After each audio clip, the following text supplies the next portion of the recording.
This is a new production of Robin Hood. It's being rehearsed in a back street community hall in the London borough of Southwark, although there are one or two more details apparently which still need to be sorted out. What makes this play particularly unusual is not so much its enthusiasm, although there's obviously plenty of that, but the fact that it's been written, directed, produced and stage managed by a schoolboy of 12.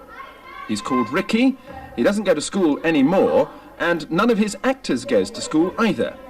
They're all children from Bermondsey, and they've all been problems in the classes of the state school system. They found something much more attractive just round the corner. For the last 2 years, in a flat over a sub-post office in Bermondsey, they've been attending their own so-called free school. Here, they can come and go when they like, and do almost anything they like.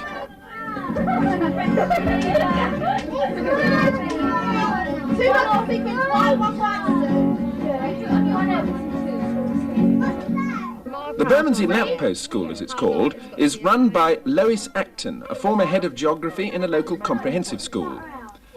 She was so worried about the way many children were missing their chances at school, particularly those from broken homes, that she decided to resign and help them herself outside the system altogether.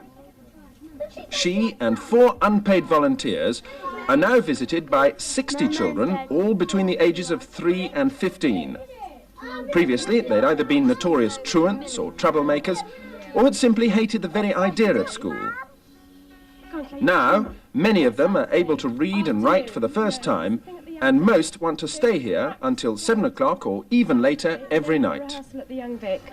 And on Saturday evening, some of the older ones, Sue says there's a very good play on, and if any mums want to go as well, down near Brixton. Bermondsey, in many places, is a wasteland of whole streets waiting for office redevelopment. For more than a year, Lois Acton has been trying to rent some larger building around here in which to expand. But every landlord she's approached has turned her down. She's had new children on her doorstep almost every week and has only been able to support herself from what she saved when a full-time teacher. Now, she's just been temporarily reprieved by a local charity called the Charterhouse Trust. For the time being, the Bermondsey Lamppost School has a room of its own. But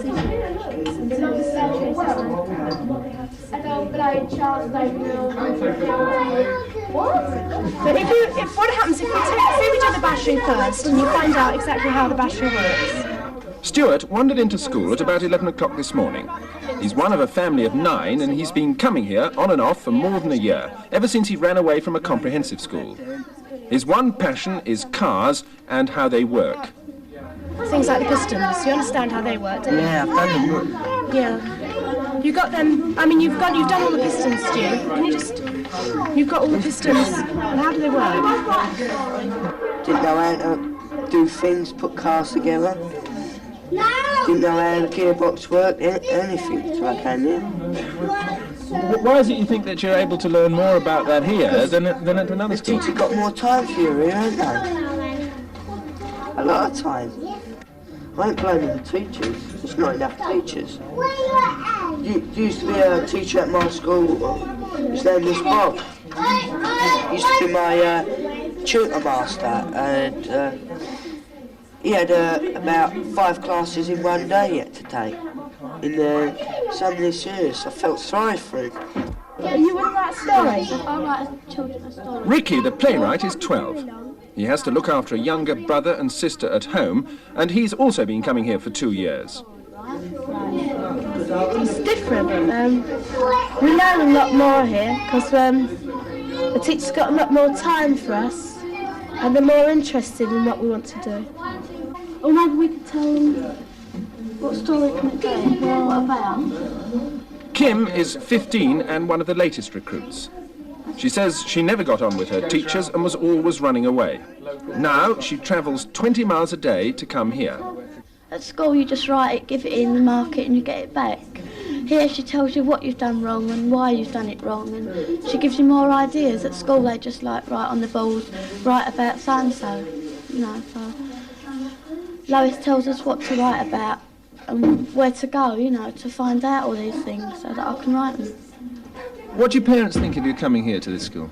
They think it's much better because, you know, I didn't used to go to another school, hardly. I only ever went now and again when I had to, you know. So here I come all the time because I know that I like it and I work hard, you know. Well, you just used to run away from the other school? I just used to play truant, yeah. The children obviously enjoy it, but do they actually learn anything?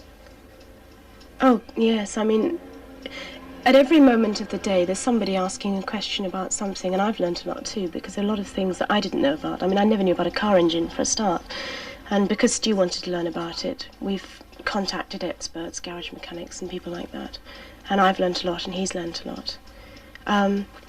Things like reading, I mean, I've had to expand the amount of, you know, finding out about methods of reading that I knew about, and we've had advice from people who are very good at done reading schemes and things like this, and the kids have learnt, a lot of them have learnt to read who couldn't read formally.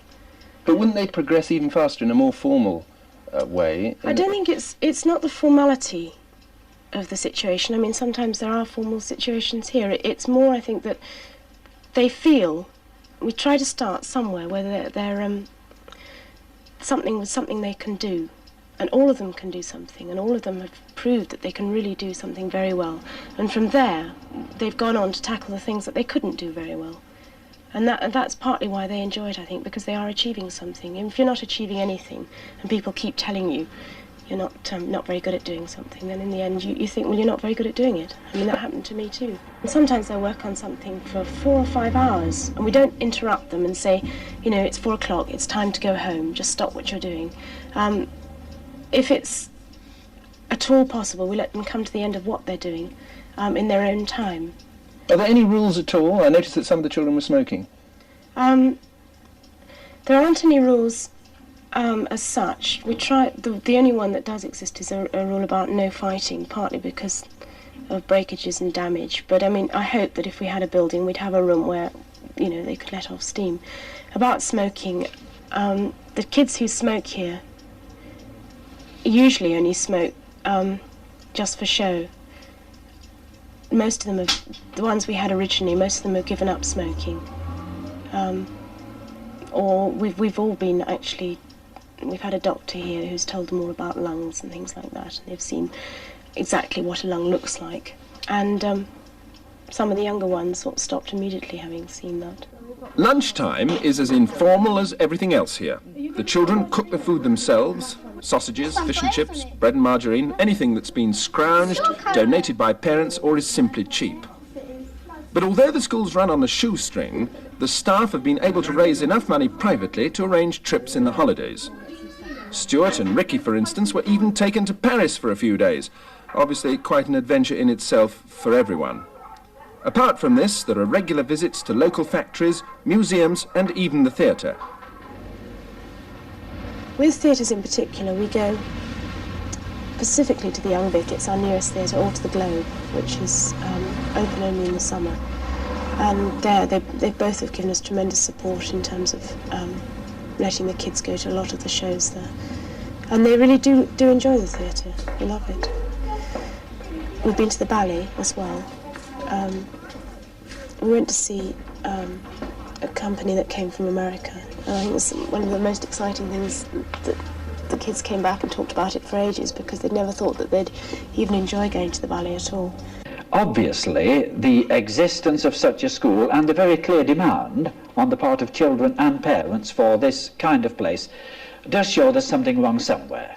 Now, clearly it could possibly be some failure in a neighbouring school. But quite equally, it could be very drastic and disturbing home conditions, which are perhaps anti-school and anti-authority, and of course it can be serious psychological disturbance in the child.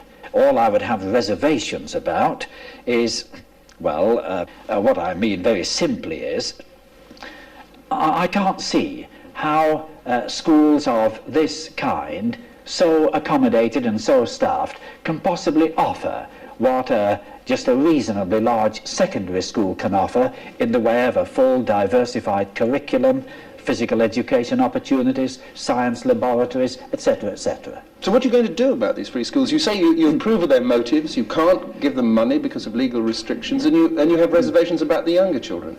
Right, what can we do? First of all, we are at this moment, I may say, consulting our solicitor about the precise legal position and what sort of help we can offer under the Education Acts. Secondly, and this depends very much upon the people who are running these schools, if they could collaborate with us willingly, perhaps work in close association with our schools, with our Education Welfare Service and the borough-based social services. This is for continuing casework with the families, and often the families are in some way in need of help. Then I think, subject to what our solicitor may say, I think there would be quite direct ways of helping then, because these still are then ILEA school children. Your Majesty, Your Honour, we have come from a very far away land called Bermondsey to show our Majesty. The Bermondsey Lamppost is the latest of several free schools which have grown up recently in London. One, in Islington, is already officially recognised and supported. The education authorities say they'll consider what they can do for Lois Acton before the end of this term. Whatever they decide, life, according to a number of children in Bermondsey, is already all the better for what she's done and what she's let them do themselves. And now, for our amazing highlight, I'll make this a whole live